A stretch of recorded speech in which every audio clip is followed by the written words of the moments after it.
चाबी डाल के घूमे सासुइया, कमर में चाबी डाल के घूमे सासुइया, कमर में चाबी डाल के घूमे सासुइया। चरुआ चढ़ाने की आई है बारी, अब तक न आई है सासू हमारी। चरुआ चढ़ाने की आई है बारी, अब तक न आई है सासू हमारी। अरे बीत गए दिनवा, अरे हो गए संझैया, कमर में चाबी डाल के घूमे सासुइया, कमर में चाबी डाल के घूमे सासुइया, कमर में चाबी डाल के घूमे सासुइया, कमर में चाबी डाल के घूमे सासुइया। कमर लड्डू बांधने की आई है बारी, अब तक न आई है जेठनी हमारी।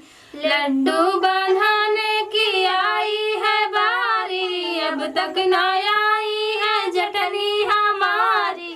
बीत गए दिन हो गए संझैया, कमर में चाबी डाल के घूमे सासुइया, कमर में चाबी डाल के घूमे सासुइया, कमर में चाबी डाल के घूमे सासुइया।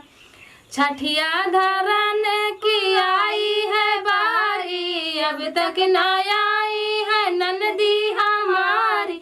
छठिया धराने की आई है बारी, अब तक न आई है ननदी हमारी। बीत गए दिनवा, अरे हो गए संझैया, कमर में चाबी डाल के घूमे सासुइया, कमर में चाबी डाल के घूमे सासुइया, कमर में चाबी डाल के घूमे